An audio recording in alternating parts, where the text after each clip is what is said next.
How things have got so bad and how we can make things so much better. There's no denying we are living in challenging times. We face the growing threat of climate change. In April of this year, Simon Steele, the Executive Secretary of Climate Change at the United Nations, announced, "Humanity has 2 years to save the world." This statement brings the importance of our upcoming election into sharp focus. Only 2 years means this next session of the UK Parliament presents our last chance to turn this ship around and deliver the transformative climate action that is so urgently needed to save the world. We also face deepening inequalities in our society.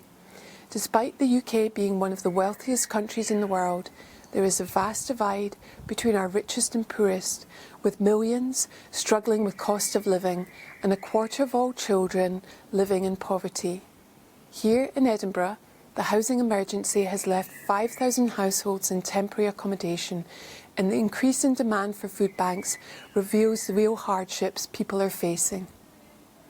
Abroad, conflict is causing widespread devastation and loss of life. As the war rages on in Gaza, it's reported that more than 36,000 people have been killed, including 15,000 children. In Ukraine, an estimated 10,000 civilians and 100,000 troops have been killed, with no end to the war in sight. At this point, we need to ask ourselves, how have things got so bad? Well, to start with, prioritising profit over planet. This has meant the fossil fuel industry continues to fuel climate change, and the control the big oil and gas companies have over our political leaders secures their ongoing subsidies and tax breaks, as well as approval for new oil and gas fields. Prioritising profit over people. This has led to our cost of living crisis, where the cost of rent, energy and food have escalated to the point that many people can no longer afford the basics of a decent living. And then there is the inability of our politicians to deal with difficult issues and their fear of becoming unelectable if they make an unpopular decision. Why wouldn't you make climate action a priority or demand an immediate ceasefire in Gaza? What is holding these politicians back? So what are we as Greens going to do about it? Well, we need to make sure we're putting people and planet before profit. You may be thinking, yes, but what will that do to our economy? It's important to recognise that the greatest threat to our economy is climate breakdown. So if we are wanting to ensure long-term economic stability and prosperity, we need to make the protection and restoration of our planet the #1 priority. We are dependent on this planet and its resources for our survival.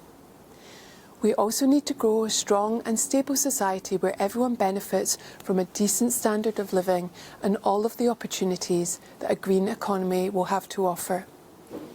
How are we going to fund these investments in the green economy and improved social welfare? First off, eliminate incompetency and poor decision making, which over the past 14 years has cost this country billions. Brexit costs an estimated loss in trade of 140 billion a year. HS2 cost a total of 106 billion, and the PPE scandal cost 8 billion. Let's once and for all dispel the myth that the Tories are a safe pair of hands when it comes to the economy. Secondly, reprioritise spending and use subsidies and tax breaks to support planet and people.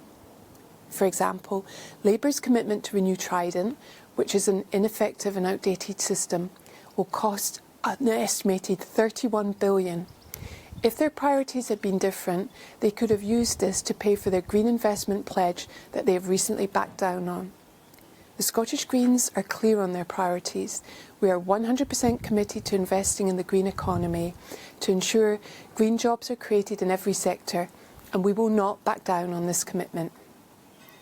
Thirdly, redistribute wealth from big business and the wealthiest in our society to help fund our neglected public services, improve housing provision and lift hundreds of thousands out of poverty.